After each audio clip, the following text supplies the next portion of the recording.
Hi, hello, welcome to Kondareddy Physics Academy. Today I will discuss principle of homogeneity. Already last class లో 2 problems చెప్తాం. ఇప్పుడు దీని మీద problems ఎలా వస్తాయి అనేది చూడండి. ఫస్ట్ ఆల్రెడీ చెప్పుకున్నాం, లెఫ్ట్ సైడ్ ఉన్న టర్మ్ ని రైట్ సైడ్ ఉన్న ఈచ్ టర్మ్ తో ఏం చేయాలి, ఈక్వల్ చేయాలి. దాన్ని మనం ప్రిన్సిపల్ ఆఫ్ హోమోజెనిటీ అని అంటాం. అయితే దీంట్లో కేసెస్ డిఫరెంట్ మోడల్స్ అనేవి చూద్దాం. ఫస్ట్ ఇక్కడ ఫస్ట్ మోడల్ ఇది January 29, 2025 లో ఇచ్చారు. The expression given below shows that variation of velocity with time t v is equal to at square plus bt by c plus t. The dimension of a b c. ఇక్కడ constant values 3 ఉన్నాయి. ఏ BC అనేవి వాటిని మనం కనుక్కోవాలి. కనుక్కున్న తర్వాత product చేయాలి.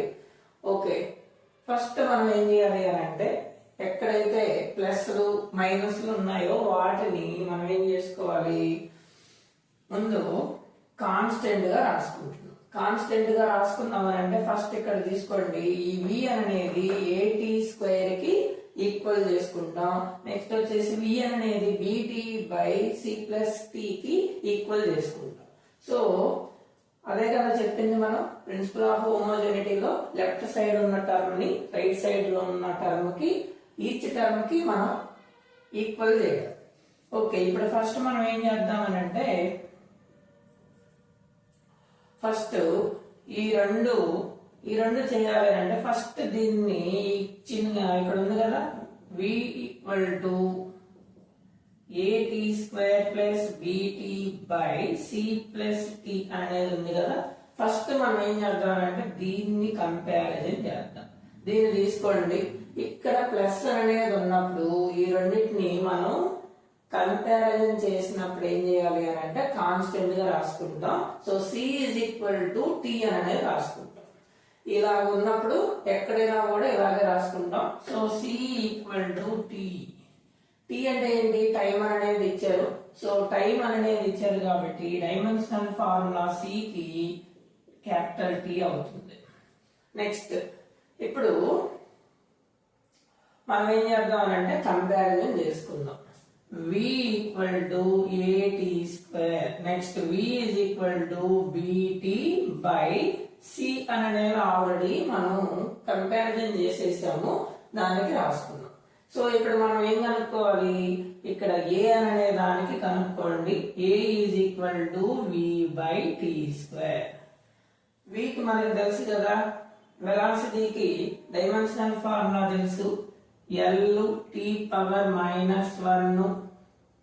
Next by T అనే దానికి టీ తీసుకోండి హోల్ స్క్వేర్. దీనికి ఏం రాసుకోవచ్చు, L T power -3. L T power -3 అనేది రాసుకోవచ్చు. ఏ అనే దానికి ఇంకేముంది, బి అనేది తీసుకోండి. బి ఈజ్ ఈక్వల్ టు ఏం రాసుకుందాం అంటే ఇక్కడ బి ఈజ్ ఈక్వల్ టు ఇక్కడ రాయండి. ఇక్కడ బి ఈజ్ ఈక్వల్ టు దీని నుంచి విసి బై టి అనేది సి అనేది ఆల్రెడీ వచ్చింది, వి తెలుసు, L T power -1 into C అంటే టీ బై టీ. ఈ టీ క్యాన్సిల్ అయిపోతుంది, ఎల్టీ ఇన్వర్స్. మనకి బి అనేది ఎంత వచ్చింది, ఎల్టీ ఇన్వర్స్ అనేది వచ్చింది. A equal to L T power -3 అనేది వచ్చింది, సి ఈక్వల్ టు టీ అనేది వచ్చింది. ఇప్పుడు మనం ఏం కనుక్కోవాలి, డైమెన్షన్ ఆఫ్ ఏబిసి అనేది కనుక్కోవాలి. ఏబిసి అనేది ఏ ఎంత ఉంది, L T power -3. L T power -3. Next B అనేది ఎంత ఉంది అని అంటే L T power -1. Next C అనేది టీ అనేది ఉంది. సో ఇవి రెండు క్యాన్సిల్ అవుతాయి. L into L square T power -4. ABC అనేది ఎంత అవుతుంది అంటే దీన్ని మనం L t power -2 whole square గా రాసుకుంటాం. L t power -2 whole square గా రాసుకుంటాం. ఇది ఆన్సర్. ఇక్కడ చూడండి, ఫస్ట్ మనం ఏం చేస్తున్నాం అంటే v = at² + bt + c + t. ఏవైతే థర్డ్ టర్మ్ అనేది ఉందో దాన్ని ఫస్ట్ కనుక్కుందాం. అక్కడ కనుక్కునేటప్పుడు ఈ వాల్యూని మనం ఏం చేయాలి అంటే కాన్స్టెంట్ గా రాసుకున్నప్పుడు c + t కాన్స్టెంట్ అయితే c ఇక్కడ సైన్ కన్వెన్షన్ అనేది తీసుకోము, c t అనేది తీసుకుంటాం. c t తీసుకొని దానికి డైమెన్షన్స్ అనేది రాస్తున్నాం. నెక్స్ట్ ఇప్పుడు ఈ రెండింటిని కంపారిజన్ చేయాలి. v at², v bt c + t.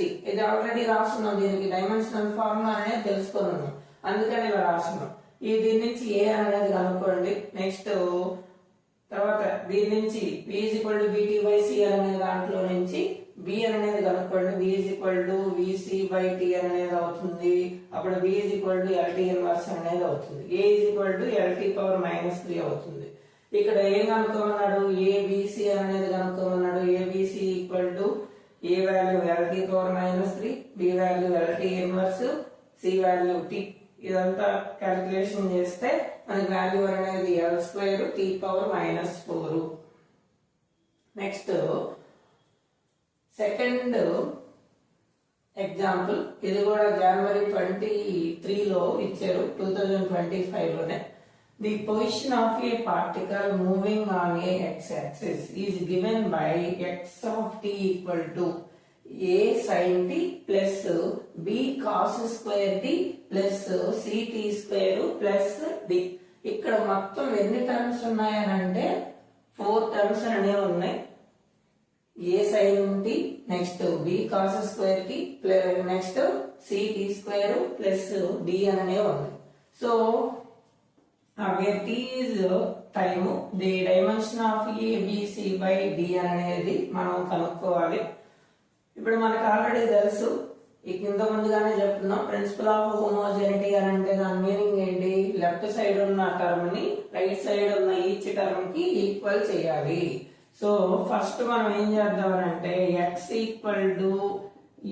sin t, x a sin t. అయితే సైన్ కాసులు గాని ఏవైనా ఉన్నాయి అని అనుకోండి, అప్పుడు దాన్ని మనం ఏం చేద్దాం అంటే కాన్స్టెంట్ గా రాసుకుంటాం.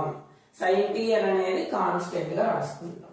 sin t అనేది కాన్స్టెంట్ గా రాసుకున్నప్పుడు sin t కాన్స్టెంట్. అప్పుడు ఎంత అవుతుంది, x a నే అవుతుంది. సో a x కి పొజిషన్ అన్నాడు కాబట్టి L అనేది తీసుకుంటాం, డైమెన్షనల్ ఫార్ములా L.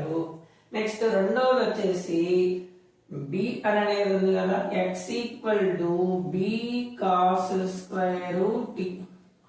ఇక్కడ కూడా సైనుల్లో కాసుల్లో ట్రిగ్నామెట్రిక్ రేషియోస్ ఏవైతే ఉన్నాయో వాటన్నిటిని కాన్స్టెంట్ గా రాసుకుంటాం. cos² t constant. ఇంకేం మిగులుతుంది, x b అనేది మిగులుతుంది. సో b x, దీనికి కూడా L అనేది తీసుకోండి. నెక్స్ట్ మూడోది వచ్చేసి ఇక్కడ ct² అనేది దేనికి ఈక్వల్ చేసుకోవాలి, x కి ఈక్వల్ చేసుకోవాలి. x ct², c x/t². మనకి x ఏం రాసుకోవచ్చండి, ఇక్కడ పొజిషన్ అంటే లెంత్ L అనేది తీసుకోండి by t². So L t power -2. c అనేది కూడా వచ్చిందండి. నెక్స్ట్ 4 చూడండి, ఫోర్త్ వన్ ఏంటి, d అనేది ఉంది, x d. So d x ఎంత రాసుకోవచ్చు, L అనేది రాసుకోవచ్చు. సో a వాల్యూ అనేది ఇక్కడ వచ్చింది, నెక్స్ట్ b వాల్యూ అనేది కూడా వచ్చింది, c వాల్యూ వచ్చేసి LT పవర్ -2 అనేది వచ్చింది, d వాల్యూ వచ్చేసి L అనేది వచ్చింది. ఇప్పుడు మనం ఏం కనుక్కోవాలి, dimension of a b c by by D. A అనేది ఎంత ఉంది అని అంటే ఎల్ అనేది ఉంది, బి అనేది ఎంత ఉంది అని అంటే అది కూడా ఎల్ అనేది ఉంది, సి అనేది ఎంత ఉంది ఎల్ టీ పవర్ మైనస్ 2 అనేది ఉంది బై ఇక్కడ డి వాల్యూ వచ్చేసి L. L gets cancel, remaining value L into L square T power minus 2. So దీన్ని L T power minus 1 L T power minus 1 whole square గా రాసుకుంటాం. So ABC by D. ఇక్కడ L T inverse అని అంటే దీన్ని ఏం రాసుకోవచ్చు అని అంటే వెలాసిటీ అనేది రాసుకోవచ్చు. అంటే వెలాసిటీ ఆఫ్ లైట్ అనేది తీసుకున్నప్పుడు సి స్క్వేర్, దీన్ని velocity of light C ABC by D. So మీకు ప్రిన్సిపల్ ఆఫ్ హోమోజెనిటీ అనేది మనకి మీకు చెప్తున్నాం. ఇక్కడ ఎలా తీసుకుంటామనంటే లెఫ్ట్ సైడ్ ఉన్న ఈచ్ టర్మ్ ని రైట్ సైడ్ ఉన్న లెఫ్ట్ సైడ్ ఉన్న టర్మ్ ని రైట్ సైడ్ ఉన్న ఈచ్ టర్మ్ తో కంపారిజన్ చేస్తాం, ఈక్వల్ చేస్తాం. ఇలాగే ఇక్కడ చేస్తున్నాం. ఇక్కడ కూడా ప్రతి టర్మ్ ని లెఫ్ట్ సైడ్ ఉన్న టర్మ్ రైట్ సైడ్ ఉన్న టర్మ్ తో మనం ఏం చేస్తున్నాం, కంపారిజన్ చేసినప్పుడు మనకి A value, B value, C value, D value అనేది కనుక్కొని ఇక్కడ ఏవైతే ఇస్తారో దాంట్లో సబ్స్టిట్యూట్ చేసుకుంటాం. So this is the principle of homogeneity. అయితే ఇక్కడ ట్రిగ్నామెట్రిక్ రేషియోస్ అనేవి ఇచ్చినప్పుడు కాన్స్టెంట్ గా రాసుకుంటాం, లాగ్లు ఇచ్చినప్పుడు కాన్స్టెంట్ గా రాసుకుంటాం, నెక్స్ట్ ఎక్స్పోనెన్షియల్స్ ఇచ్చినప్పుడు కాన్స్టెంట్ గా రాసుకుంటాం. అది ఫర్దర్ క్లాసెస్ లో మనం డిస్క్రైబ్ చేద్దాం. Please subscribe my channel Kondareddy physics academy.